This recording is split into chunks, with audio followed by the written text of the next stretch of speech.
નમસ્કાર મિત્રો મિત્રો બેટો બાપ તણે જો ચીલે ચાલે નહીં તો પછી જનની કાવ જણે વરવું લાગે વેરડા. આ પંક્તિ લોક સાહિત્યમાં એક દીકરાઓ માટે પ્રયોજવામાં આવે છે. જે દીકરાઓએ બાપનું નામ રોશન કર્યું છે, તેના રસ્તે ચાલી રહ્યા છે.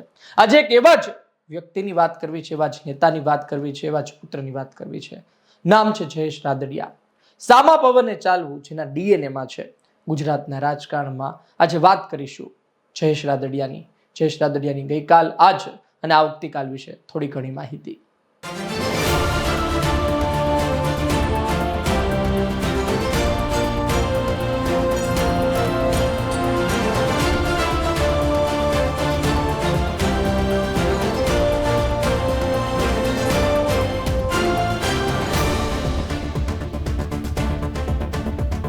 જયેશ રાદડિયા, રાદડિયા પરિવાર, વિઠ્ઠલભાઈ રાદડિયા, જામકંડોળા વિસ્તાર, લીહવા પાટીદાર સમાજ. વર્ષોથી જીતવું, આજે પણ વર્ચસ્વ યથાવત. જયેશ રાદડિયાની ઓળખાણ ટૂંકમાં આપું તો વિઠ્ઠલભાઈ રાદડિયાના પુત્ર. એ વિઠ્ઠલભાઈ રાદડિયા કે જે ખેડૂત નેતા હતા, સહકારી આગેવાન હતા, છોટે સરદાર તરીકે જાણીતા હતા અને ખૂબ જ કામ કર્યું ખેડૂતો માટે, લોકો માટે, સામાન્ય લોકો માટે, ખેડૂતો માટે. અધિકારીઓનો કાથલો પકડતા પણ ખચકાતા નહીં એ વિઠ્ઠલભાઈ રાદડિયા. 1990 થી ધોરાજીથી ધારાસભ્ય રહ્યા. 1990, 95, 98 ભારતીય જનતા પાર્ટીને મૂકીને શંકરસિંહ વાઘેલાના રાજપા રાષ્ટ્રીય જનતા પાર્ટીમાં પણ ગયા અને જીત્યા. ત્યારબાદ ફરી કોંગ્રેસમાં આવ્યા. 2002-07 ફરી ધોરાજીથી જીત્યા. આ વિઠ્ઠલભાઈ રાદડિયાના પુત્ર છે જયેશભાઈ રાદડિયા. વિઠ્ઠલભાઈએ ઘણું કામ કર્યું સમાજ માટે. 92માં કન્યા છાત્રાલય, 98માં કુમાર છાત્રાલય, આ સહિત 5 શાહી સમૂહ લગ્ન, એટલે ઘણું કામ કર્યું સમાજ માટે. જામકંડોળા એમનો ગઢ, ધોરાજીથી જીતતા હતા અને જયેશભાઈ રાદડિયા પણ એ જ રસ્તે ચાલે તેવું ઈચ્છતા હતા. પોતે જીવતા હતા, કોંગ્રેસમાં હતા. 2007માં ત્યારે જ જયેશભાઈ રાદડિયાને રાજકોટ પૂર્વથી લડાવે છે. ઘણી વખત તેવું હોય છે કે મોટા મોટા નેતાઓ જીવતે જીવ પોતાના પુત્રને તૈયાર ના કરે, સક્રિય રાજકારણમાં ના લાવે, તો પછી તેમની ગેરહાજરીમાં કોઈ હાથ પકડે કે ના પકડે તે નક્કી નથી હોતું. આપણે ત્યાં ઘણા ઉદાહરણો પણ તમને મળી જશે. વાત એ છે કે જયેશ રાદડિયાએ સિવિલ એન્જિનિયરિંગનો અભ્યાસ કર્યો. વિદ્યાર્થી પોતે જ્યારે વિદ્યાર્થી કાળ ચાલી રહ્યો હતો ત્યારથી તેઓ ધીરે ધીરે રાજકારણમાં આવી રહ્યા હતા. વિદ્યાર્થી પાકે બીયુપીમાંથી. અને જયેશ રાદડિયા એટલે વિઠ્ઠલભાઈ રાદડિયાના પુત્ર. સીધી વાત છે, જેના પરિણામે પોલિટિકલી બેકગ્રાઉન્ડ હોવાથી સીધી વાત છે, ઘણા કામ તેમના થતા હોય. સીધી વાત છે કે પિતા તરફથી પણ એટલું માર્ગદર્શન મળતું હોય અને ખબર હોય કે કઈ રીતે આગળ વધવું. મેં પહેલા વાત કરી તેમાં પાછો આવું છું. 2007માં વિઠ્ઠલભાઈ રાદડિયા જયેશ રાદડિયાને રાજકોટ પૂર્વથી લડાવે છે. પરંતુ જયેશ રાદડિયા 25-26 વર્ષની ઉંમર હતી એ સમયે એમની, અને આ 26 વર્ષની આજુબાજુની ઉંમરે ચૂંટણી હારી જાય છે. વિધાનસભાની ચૂંટણી પહેલી તેઓ હારી ગયા હતા. આજે ભલે એટલા કદ્દાવર રહ્યા, પરંતુ સમીકરણ બંધ નહોતું બેસતું અને તેમને પણ ખબર પડી ગઈ કે આપણે આપણા ગઢમાં રહેવું જોઈએ. ગઢથી બહાર જશું તો પછી હારી પણ શકીએ છીએ. 2009માં વિઠ્ઠલભાઈ રાદડિયા પોરબંદર લોકસભા સાંસદ બને છે અને ધોરાજી બેઠકથી જયેશ રાદડિયા લડે છે. ધોરાજીથી જયેશ રાદડિયા લડે છે, 2009માં જીતે છે અને ત્યારબાદ 2012માં જે જામકંડોળા વિસ્તાર હતો એ જેતપુરમાં સમાવેશ થાય છે નવા સીમાંકન પ્રમાણે. ત્યારબાદ તેમને ખબર પડે છે કે હવે આપણે જેતપુરથી લડવું જોઈએ અને તે જેતપુર વિધાનસભાથી 2012માં લડે છે અને જીતે છે. એટલે કે 2009માં અને 2012માં, 2009માં ધોરાજીથી કોંગ્રેસના ધારાસભ્ય રહ્યા, 2012માં જેતપુરથી કોંગ્રેસના ધારાસભ્ય રહ્યા. એ સમય દરમિયાન વિઠ્ઠલભાઈ રાદડિયા પોરબંદરના સાંસદ રહ્યા. વાત એ છે કે 2013માં પક્ષ પલટો કરે છે. કોણ પક્ષ પલટો કરે છે? તો વિઠ્ઠલભાઈ રાદડિયા પણ પક્ષ પલટો કરે છે અને જયેશભાઈ રાદડિયા પણ પક્ષ પલટો કરે છે. બંને બાપ દીકરા પક્ષ પલટો કરે છે. વિઠ્ઠલભાઈ રાદડિયા પોરબંદર લોકસભાની બેઠક ફરી મેળવે છે, જીતે છે, આગળ વધે છે અને જયેશભાઈ રાદડિયા જેતપુર વિધાનસભાની બેઠકની ટિકિટ મેળવે છે ભાજપમાંથી પક્ષ પલટો કર્યા બાદ અને જેતપુરથી ફરી જીતીને આવે છે પેટા ચૂંટણીમાં 2013માં. ત્યારબાદ સતત તેઓ જેતપુરથી 2017 લઈ લો અને 2022 લઈ લો, જેતપુર વિધાનસભાથી જયેશભાઈ રાદડિયા જીતતા આવ્યા છે. 2019માં વિઠ્ઠલભાઈ રાદડિયાનું અવસાન થયું હતું. ત્યારબાદ પણ તેમનું જે આખું વર્ચસ્વ હતું તે તમામ તેમણે સાચવ્યું અને તેને આગળ વધાર્યું. આમ તો વિઠ્ઠલભાઈ રાદડિયા પણ ઇફકોમાં 2002 પછીથી 19 સુધી ઇફકોમાં તેમણે કામ કર્યું અને જયેશ રાદડિયાએ આ ઇફકોમાં ડિરેક્ટર રહેવા માટે ચૂંટણી લડી, સામા પવને પડ્યા. આમ તો વિઠ્ઠલભાઈ રાદડિયા માટે એવું કહેવાય છે કે વિઠ્ઠલભાઈ રાદડિયા સામા પવને ચાલવા માટે જાણીતા હતા. વડાપ્રધાન મોદી પણ કહ્યું હતું કે સામા પવને ચાલતા હતા, હવે સાથે ચાલશે. જયેશ રાદડિયા ભારતીય જનતા પાર્ટી ઇફકોની ચૂંટણીમાં બિપિન ગોતાને મેન્ડેટ આપે છે, પરંતુ વિઠ્ઠલભાઈ રાદડિયા સહકાર ક્ષેત્રના આગેવાન રહ્યા છે અને ઇફકોમાં પણ રહ્યા છે. આ જોતા જયેશ રાદડિયા પણ મેદાને ઉતરે છે, મેન્ડેટ ન હોવા છતાં પણ ચૂંટણી લડે છે અને ભારતીય જનતા પાર્ટીમાં હોવા છતાં પણ ભારતીય જનતા પાર્ટીના મેન્ડેટ સાથે લડી રહેલા બિપિન ગોતાને હરાવે છે. આ લડાઈમાં તેમને મદદ કરી હતી બિપિન સંઘાણીએ, દિલીપ સંઘાણીએ તેમને ખૂબ જ મદદ કરી હતી એ સમયે. વાત એ છે કે તે ચૂંટણી લડ્યા અને જીત્યા. ત્યારબાદ એક નવી ચર્ચાઓ શરૂ થઈ કે જયેશભાઈ રાદડિયા શું કરવા જઈ રહ્યા છે. જયેશ રાદડિયાએ સ્પષ્ટતા કરી કે ભાઈ હું ભાજપમાં જ છું, ભાજપમાં જ કામ કરવાનો છું. લોકો અલગ અલગ થિયરી આપતા રહ્યા. કોઈ પત્રકાર તેવું પણ કહે છે કે જામકંડોળામાં જ્યારે અમિત શાહ આવ્યા હતા ત્યારે જયેશ રાદડિયા સાથે બેઠક થઈ હતી અને ભાજપના ઉમેદવાર ભલે લડતા, બિપિન ગોતા ભલે લડતા મેન્ડેટ સાથે, પણ જયેશ રાદડિયાને પણ લડવાની ના નહોતી પાડી, ભલે લડે એવા આશીર્વાદ આપ્યા હતા. જોકે આવી બધી થિયરી હોય છે, સત્ય હોય, સત્ય શું છે તો ભગવાન જાણે. વાત એ છે કે જયેશ રાદડિયા સામે પવને પડ્યા, જયેશ રાદડિયા ભાજપની સામે પડ્યા અને જીત્યા. એ સીધી અને સ્પષ્ટ વાત છે. જયેશ રાદડિયાની તે બાદ ચર્ચા વધી ગઈ હતી.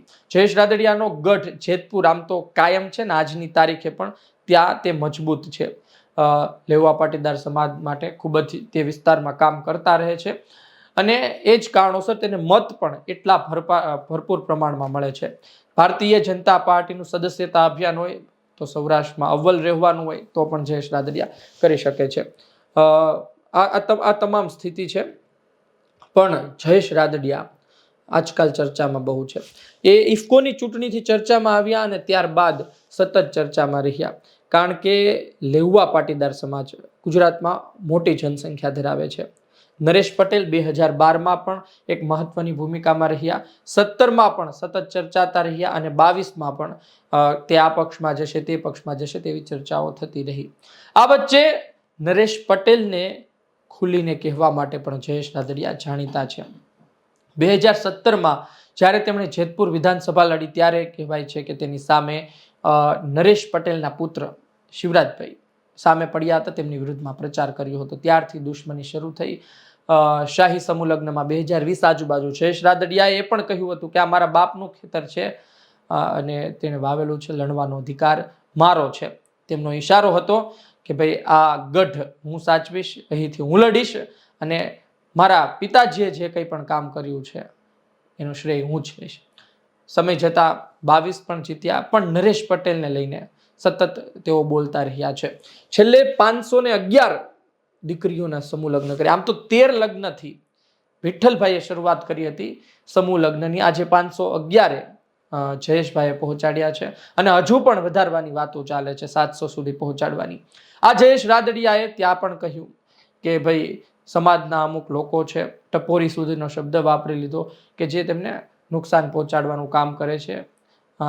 અલગ અલગ વાત કહીને કહ્યું કે તમારે લડવું જોઈએ તો ખુલીને રાજકારણમાં આવી જાઓ, સમાજ ક્યાં ના પાડે છે, પછી સમાજ સ્વીકારી લેશે. આ પ્રકારના શબ્દો નરેશ પટેલને કહ્યા હતા, પરંતુ નરેશ પટેલનું તે બાદ કોઈ નિવેદન આવ્યું નહોતું. એટલે કે વાત એ છે કે લેઉવા પાટીદારનો નેતા કોણ, શું જયેશ રાદડિયા છે કે પછી નરેશ પટેલ છે, તેવી પણ ચર્ચાઓ થતી રહી છે. પરંતુ જયેશભાઈએ કહ્યું હતું કે મારે સમાજ એક તરફ અને રાજકારણ એક તરફ, એટલા માટે તે પણ ચર્ચાઓ થતી રહી. આ બધી ચર્ચાઓ ચાલી રહી હતી. આ જ વચ્ચે જયેશ રાદડિયાના નજીકના વ્યક્તિની ટિકિટ કપાઈ છે અને કહેવામાં આવે છે કે ટિકિટ પ્રશાંત કોરાટના કહેવાથી કપાઈ છે.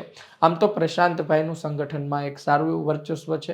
પ્રશાંતભાઈના માતા પણ જ્યારે જામકંડોરણા અલગ હતું ત્યારે જેતપુરથી જીતતા હતા, તેમના પિતાજી પણ જીત્યા, પરંતુ પ્રશાંતભાઈના નસીબ કામ નથી કરતા.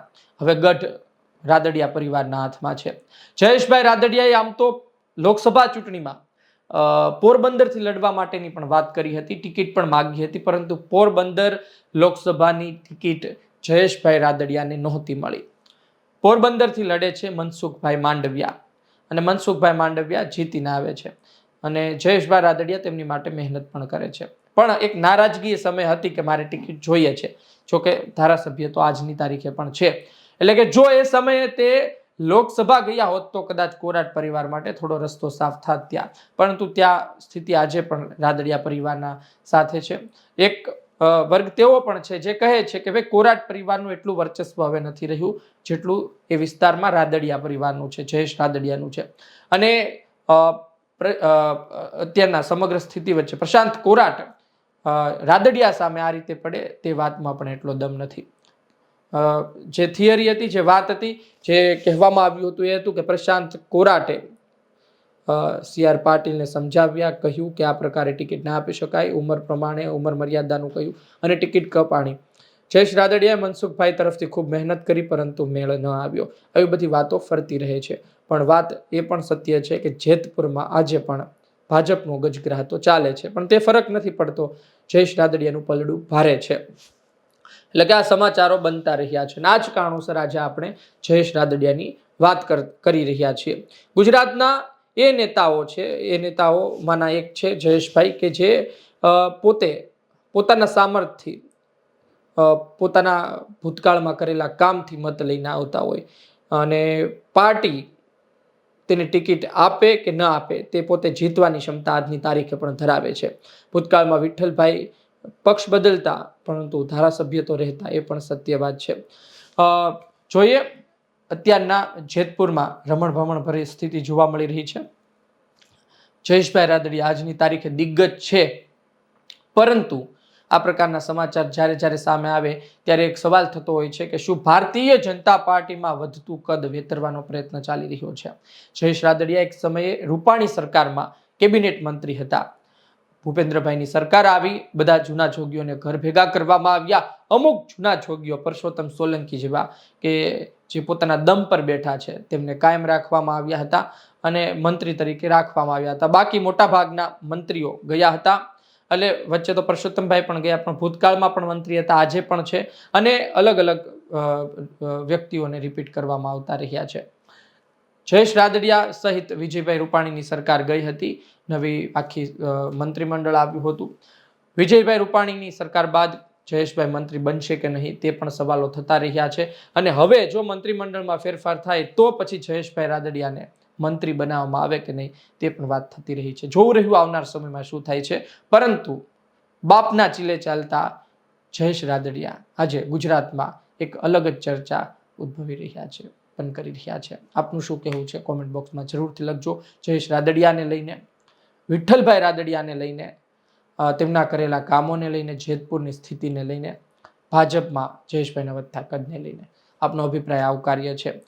વાત એ પણ કહી દઉં કે મૂળ વાત ફરી એક વખત આપને વચ્ચે જણાવી દઉં કે જયેશ રાદડિયા અને દિલીપ સંઘાણી જે ઇફકોની ચૂંટણી જીત્યા હતા, ત્યારબાદ જયેશ રાદડિયાને CR પાટીલ સાથે પણ થોડા ખાટા સંબંધો થયા હતા, કારણ કે દિલીપ સંઘાણીને ઈલુ શબ્દનો પ્રયોજવામાં આવ્યો હતો CR પાટીલ દ્વારા કે ઘણા લોકો સહકાર ક્ષેત્રમાં ઈલુ કરે છે, એટલે મેન્ડેટ જે આખી વ્યવસ્થા છે એ શરૂ કરી.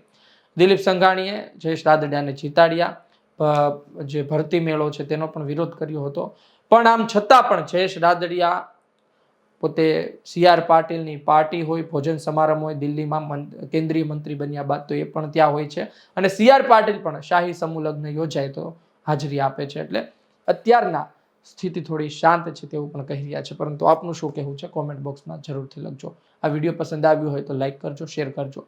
મને આપશો રજા. નમસ્કાર.